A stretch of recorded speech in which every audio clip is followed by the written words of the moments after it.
Alright, a walking home video. Just moved there. Yeah, different. Just the sun, you know. I love this time of night. It's kind of nice. But anyway, yeah, it's always coming up. This, well, it's not always coming up. It just seems to be lately. Like people are having a hard time. Some people grasping the concept of prevention, or the idea that the non-existent exists, the alternative reality as a reality. That the fact is that if you prevent a rape, you've essentially created a different world where the rape didn't happen. And the alternative world still has a meaning, even though now it doesn't exist. You know, it sort of does. Alright, gonna interrupt my own video with another video, just to illustrate the point that now there's a different world, a different reality. It would have been one way, but now it's a new way, because I've changed it. And there's a whole realm of possible changes. Okay, see, I could have made another interruption right here, and I'm going to choose not to instead. Yeah, see? So that's a possibility. So there's a whole bunch of different things that could be. And when you prevent something that would have been from being, that's a good thing. There's a benefit to preventing stuff. I mean, it's a perfectly good word. I think David Benatar understands the word. Kind of referencing Das Book here. I just really don't see the necessity to have to fight and argue about what are basic concepts. The fact that there are things that could be just really shouldn't elude people's conceptual grasp. And that if we allowed the things that could be to be, and they were bad things, bad experiences, that would be stupid. Because we would create bad experiences, more of them. And that's sort of the point here, is that life opens a door to a lot of negative possibilities. And the reason why that door is opened is the question. Maybe that's the good way to put this. I mean, I've tried to get to it from lots of angles. Like you have to have a reason to gamble with somebody else's money, or to drink and drive, or to drive with excessive speed. That you have to be on some sort of rescue mission. You have to be saving something from harm. And so a trivial excuse isn't a good enough excuse. And so that's sort of what life does. Sentient life, having it, creating it. You're exposing sentience to harm. And are you doing it for a reason that makes some kind of sense? Does it really need to exist? I mean, obviously, we can use our imagination to contemplate billions and billions and billions and billions of sentient life forms.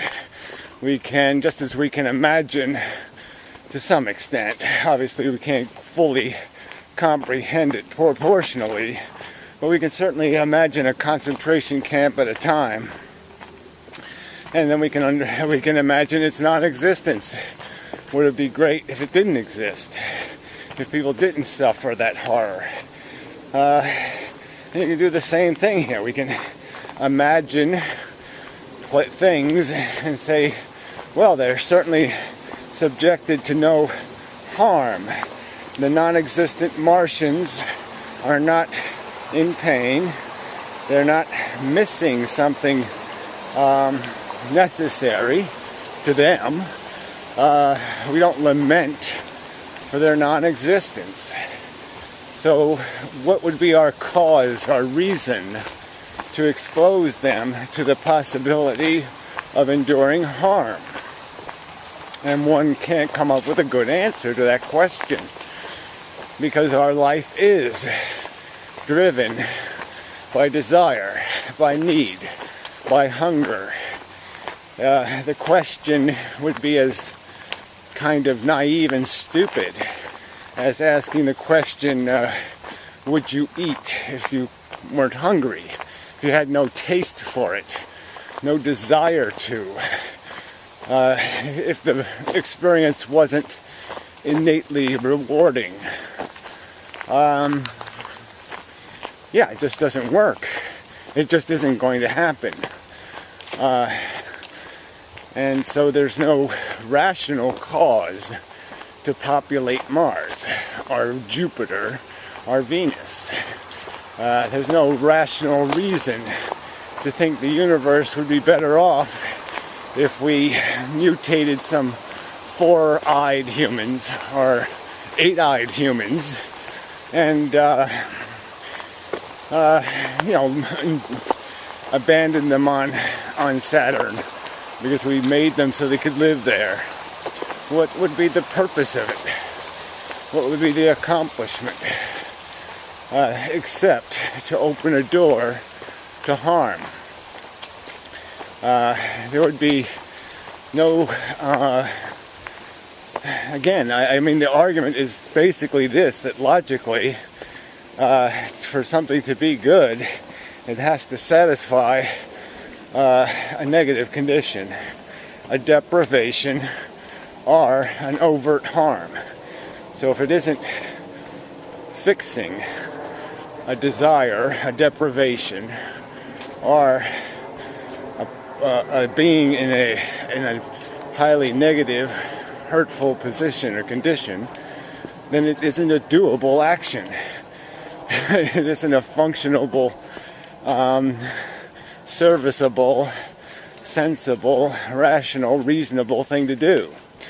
And so the argument again comes down to these procreators, and that they're doing it to serve their own purposes, their own narrow individual purposes, and that's not a good enough reason to expose the new consciousness to harm. Yeah, it really isn't. You have to be able to prove or demonstrate that over time, perpetuating the game produces a net benefit of some kind. And I don't think there's any rational or logical argument that can describe that benefit. Because the universe doesn't need a car, you know, and it certainly doesn't need the clunker that sentience is. There's more friction than function, more waste than purpose, and it's fail. It can't. Perfection is, it's a zero-sum game. Perfection is cleaning up all the vulnerability you create by creating it. It's just resolving the need that didn't need to exist, and that's perfection. I mean, you know, give it up. It's a game that just can't be played to win. You can only play it to reduce your losses, minimize losses, but you can't play it to win. Yeah. Alright, I mean, I've been all over this before, so I guess I'll have to, I don't know what I'll have to do. I'll have to sit on this rotten log and think about it, I guess. But, I don't know. I don't know what needs to be said or how it needs to be said, but I'm going to have to do that.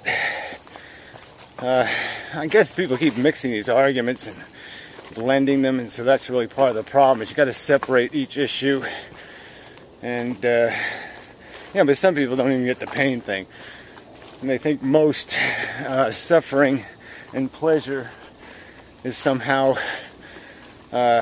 hard to decipher, and that we can't even tell the difference between the two, and that there's no such thing as a profoundly steep gradient of degree. But anyway, whatever. People are just playing games, as they don't want to admit that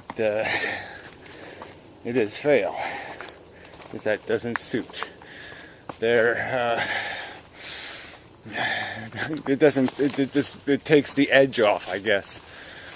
It's like finding out the actor in the movie is a debaucherous child molester or something, and maybe that'll distract you and you just won't be able to watch the movie or enjoy it as much. So I guess if somebody tells you life is stupid, then you can't play anymore. Which I suppose is partly true, but I mean, there's no point in playing if you're playing wrong. And frankly, if you're leaking gas, you're playing the life game wrong. Alright, I'm leaking oil, whatever. You suitable your own, you can have your own metaphor. Alright, anyway.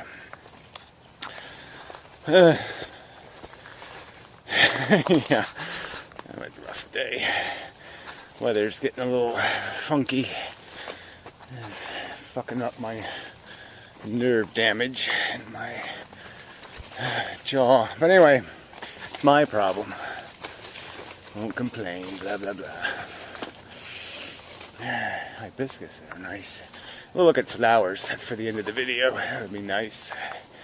God, I gotta cut this grass. Yeah, I gotta cut it so I can't even see the obstacles. It's amazing I don't break my neck one of these days.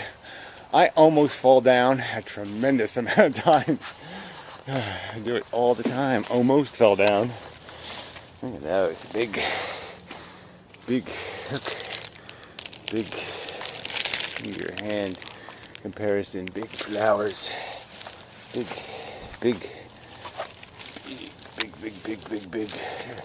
Look, my foot. I got red ones, and the white ones, and the between ones. Yeah, nice. Except for the rain knocking them down.